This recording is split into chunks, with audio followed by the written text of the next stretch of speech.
Anyong guys, gawa naman tayo ng simpleng tanghalian at mabilisan lang, kinamatisang manok.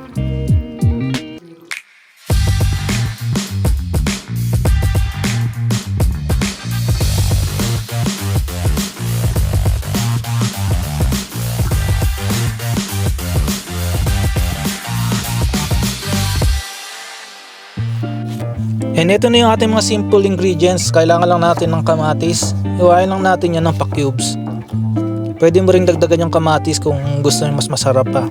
And then maghiwa din tayo ng luya, maliit lang. And then kahit anong hiwa okay lang din. And then mag-add din tayo ng isang maliit na onion. So igigisa lang natin tong mga sangkap na to. Syempre kailangan natin ng garlic.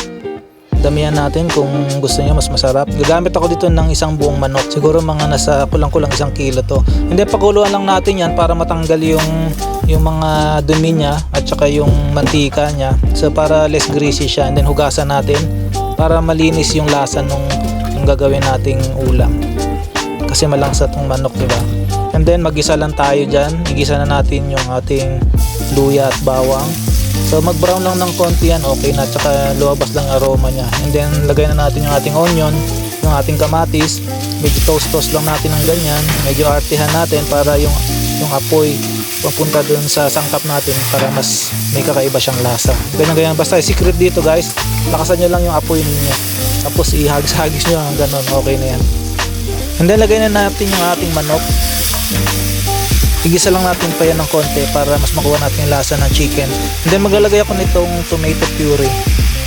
So meron kasi akong tirang ganito kaya nilagay ko na rin para mas malasa yung kamatis. Kung wala rin kayo nito, pwede rin damihan nyo na lang yung kamatis ninyo. So maglagay rin tayo ng black pepper. Medyo gisa pa ng konti. And then maglalagay tayo ng 1 chicken cubes para mas masarap, diba? Lasang lasa yung manok. And then maglagay na rin tayo ng asin to taste. And then maglalagay ako ng water. So enough lang para makover yung ibabaw ng manok. And then takpan natin yan. After 10 minutes, ilagay naman natin yung ating potatoes and carrot. Konting mekos-mekos and then takpan natin ulit for 20 minutes. Tapos eto na siya. Okay na yung ating manok. So mabilisan lang to. At ayan, luto na yung ating kinamatisang manok.